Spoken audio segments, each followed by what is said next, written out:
کیا وجہ ہے کہ وزیر اعظم پاکستان تو جب سے وزیر اعظم بنے ہیں وہ مسلسل ہر فورم کے اوپر یہ آواز اٹھا رہے ہیں. انہوں نے تمام اسلامک ممالک کے جو لیڈرز ہیں ان کو انہوں نے خطوط بھی لکھے, انہوں نے اس ایشو کو اقوام متحدہ میں اٹھایا, آرگنائزیشن آف اسلامک کنٹریز کے ساتھ اٹھایا, ترکی اور ملیشیا کے ساتھ مل کے اٹھایا, لیکن کسی نے لبیک کیا نہیں. بسم اللہ الرحمن الرحیم. بہت شکریہ معید. دیکھیے آپ سب کو پتہ ہے بہت اچھی طرح جب 27 سپٹمبر 2019 کو پرائم منسٹر نے یونائٹڈ نیشنز میں بات کی, سنایا آپ نے سنائی بھی, اور اس سے پہلے اتنی افیکٹولی کسی ہیڈ آف اسٹیٹ نے یعنی کہ وہ کبھی بھی نہیں کیا. آپ یوٹیوب سب کے سامنے ہیں, ہسٹری کے سارے یہاں پر 3-4 جو لوگ بیٹھے ہوئے ہیں they all know about history very well. کبھی کسی نے یہ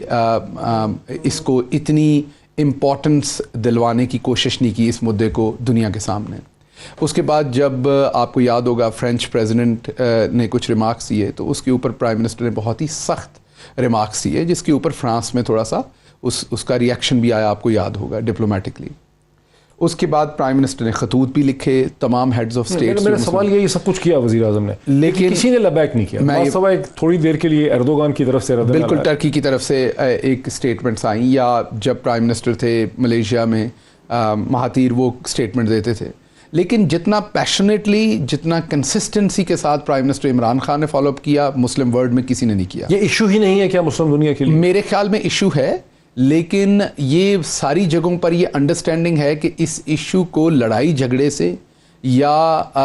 اٹیک کر کے یا بہت زیادہ پروٹیسٹ کر کے مسلم دنیا اکٹھی ہو کر اس حوالے سے یورپین یونین کے سامنے اپنا کیس تو رکھ سکتی ہے. بالکل رکھنا چاہیے, اور اسی کی پرائم منسٹر نے پہلے بھی کوشش کی, آج بھی انہوں نے اپنے خطاب میں یہی کہا کہ وہ کنسسٹنٹلی اس پہ ایفرٹ کر رہے ہیں, اور میں اس چیز کا گواہ ہوں. مجھے پتا ہے کہ وہ یہ نہیں کہ آج کل پچھلے ایک پورے سال میں جب بھی کسی مسلم ہیڈ آف اسٹیٹ کے ساتھ ان کی ملاقات ہوتی ہے تو یہ سب سے امپورٹنٹ ایشو ہوتا ہے ان کی ڈسکشن کے ایجنڈا میں کہ ہم کس طریقے سے ویسٹ کو باور کروائیں. اسی طرح سے جب بھی ان کی ویسٹرن کنٹریز کے لوگوں کے ساتھ انٹریکشن ہوتی ہے اور جہاں موقع انہیں ملتا ہے وہ اس چیز کو ضرور لے کے آتے, وہ یونائٹڈ نیشنز کے فورم ہو یا کسی ملک کا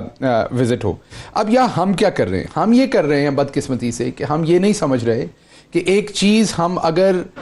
اپنے ملک میں شدت پھیلائیں گے, اپنے ملک میں غریب آدمی جو رکشہ چلاتا ہے اس کا رکشہ جلا دیں گے, ایک بندہ جو اپنی چھوٹی موٹی دکان چلاتا ہے اس کی دکان جلا دیں گے, تو اس سے فرانس کو کیا فرق پڑنا ہے؟ فرانس نے صرف ایک ہی کام کرنا ہے, انہوں نے ہماری وہ بڑی ساری تصویر اگلے دن ان کے لوکل نیوز پیپر میں پرنٹ ہونی ہے اور انہوں نے پاکستان کو سٹیمپ کر دینا ہے ایک شدت پسند ملک. اب فرانس کے اندر 40 لاکھ مسلمان رہتے ہیں, فرانس کے اندر کوئی مجھے سننے میں آیا کہ ہزاروں مسجدیں ہیں, 5 to 6 ملین. جی فرانس کے اندر ہزاروں مسجدیں ہیں. اب اگر ہم فرانس کے وزیر کو کہتے نکل جائیں, کل وہ اگر ان 40 لاکھ مسلمانوں کو کہیں کہ فرانس سے نکل جائیں, وہ کہاں جائیں گے مسلمان؟ پاکستانی اوریجن کے بھی بہت. اچھا اس میں پاکستانی اوریجن کے بھی بہت ہیں. اچھا دوسری بات یہ کہ اگر وہ جو ہزاروں مسجدیں ہیں چھوڑ دیں مسلمانوں کو, تو نعوذ باللہ اگر وہ کہیں کہ اب آپ نے مسجدوں میں نماز نہیں پڑھنی, آپ کی مسجدیں بند ہیں, تو ہمارے مسلمان کہاں جائیں گے وہاں نماز پڑھنے کے لیے؟ تو یہ کسی ایک شخص کے جرم کا آپ پوری سوسائٹی کو کبھی بھی سزا نہیں دیتے. کسی ایک بستی میں ایک شخص کے جرم کا پوری سوسائٹی میں اور اس میں بسنے والے دوسرے لوگوں کو آپ سزا نہیں دیتے.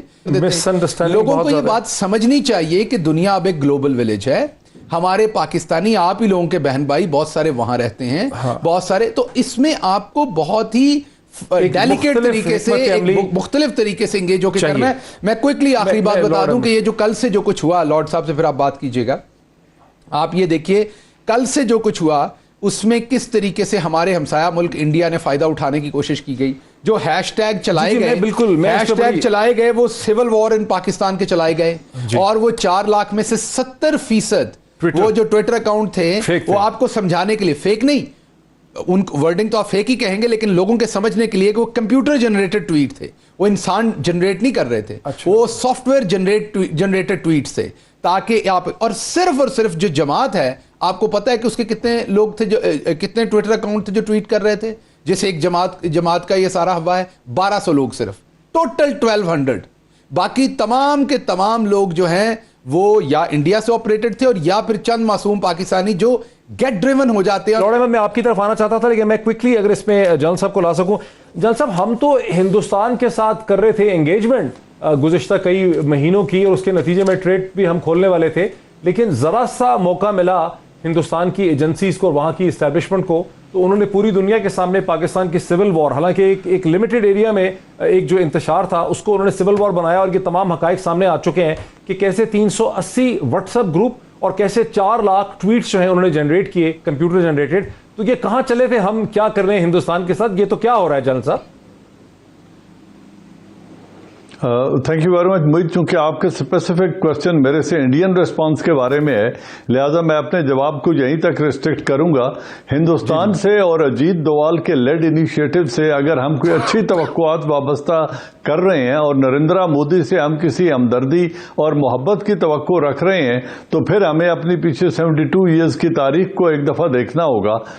کہ انہوں نے یہ جو ڈائیلاگ کی ہم بات کر رہے تھے شروع تو کیا 2018 میں, اور اس کا نتیجہ 5 اگست 2019 کو کیا دیا کشمیریوں کو اور اس اوور آل کاز کو جو ہمارے درمیان اور ان کے درمیان ہے. پھر کلبھوشن یادو کے ساتھ جو کچھ وہ بلوچستان میں کر رہے ہیں, پھر جو ہم ڈوسیز جمع کرا چکے ہیں, ان میں سے کون سی ایک چیز میں ہمیں شک ہے کہ جو اسٹاک ایکسچینج پہ حملہ ہوا, جو چائنیز کونسلیٹ پہ حملہ ہوا, جو 60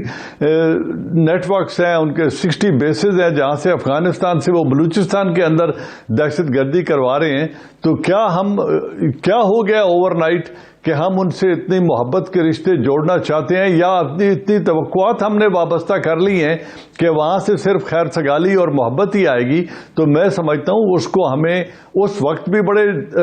سوچ سمجھ کے چلنا چاہیے, اور آج بھی ہمیں یہ جاننا چاہیے کہ ہندوستان کو جب کبھی کوئی موقع ملے گا ہمیں دہشت گرد ڈکلیئر کروانا ہو,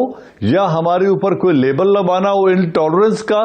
یا کسی قسم کا, اور ہمارے اور چائنا کے درمیان جو بڑھتے ہوئے تعلقات ہیں ان کو کوئی زخم پہنچانی ہو, تو وہ کوئی موقع اپنے ہاتھ سے جانے نہیں دے گا. اس لیے اپنی توقعات کا جو بار ہے اس کو ایک بیلنس طریقے سے رکھیں تاکہ ہمیں کوئی آکورڈ سرپرائز نہ ملے. لے کر چلنے کی ضرورت ہے. ٹھیک ہے لارڈ احمد, آپ اس صورتحال کو کیسے دیکھ رہے ہیں؟ سب سے پہلے تو میرے خیال میں ڈاکٹر صاحب میں اپریشیٹ کرتا ہوں پرائم منسٹر عمران خان صاحب کو کہ دنیا میں یہ ایک واحد مسلمان لیڈر ہیں جنہوں نے اسلاموفوبیا کو رائٹ فرام دا بگننگ انہوں نے چیلنج کیا اور ہر پلیٹ فارم پہ کہا کہ یہ جو ہماری فیلنگز ہیں اس کو ہرٹ کرتے ہیں جو لوگ, ان کو غیر قانونی قرار دیا جائے, جس طرح UN اسمبلی میں انہوں نے کہا. میں 20 سال پہلے میں نے اسلاموفوبیا کے خلاف ایک بل انٹروڈیوس کروایا تھا ہاؤس آف لارڈز میں. بیسکلی یہی میری آرگیومنٹ تھی ہمیشہ کہ جس طریقے سے کاش کہ ہم موسیٰ علیہ السلام, عیسیٰ علیہ السلام, جس طریقے سے ہم جوئش مذہب کو اور عیسائی مذہب کو عزت دیتے ہیں کہ آپ بھی ہمیں ہمارے مذہب کو اور نبی پاک صلی اللہ علیہ وسلم کا احترام اسی طریقے سے اگر آپ کریں. تو میں سمجھتا ہوں کہ یہ جو فریڈم آف اسپیچ کا بہانہ, اس بات سے میں تھوڑا سا اختلاف کرتا ہوں کیونکہ میں 50 سال وہاں پہ رہا ہوں کہ لوگ سمجھتے نہیں ہیں ہمارے سینسٹیوٹیز کو, وہ بالکل سمجھتے ہیں اور وہ جان بوجھ کے پرووک کرتے ہیں, چاہے وہ چارلی ہبڈو ہو, چاہے وہ جو قرآن کو برن کرتے ہیں, چاہے وہ ہر مسلسل نبی پاک صلی اللہ علیہ وسلم پہ criticism in the name of freedom of speech. تو let me take this right at the beginning. جو فریڈم آف اسپیچ کا مسئلہ ہے وہ آپ ہولوکوسٹ کو ڈینائی نہیں کر سکتے فریڈم آف اسپیچ کے حوالے سے. اگر آپ ڈینائی کرتے ہیں تو آپ کو سزا ہو جاتی ہے.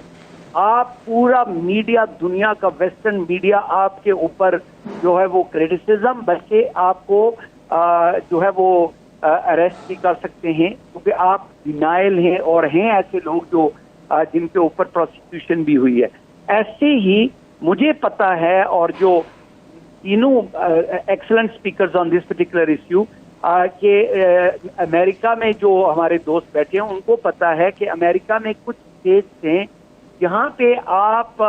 Armenian massacre alleged massacre by Turkish,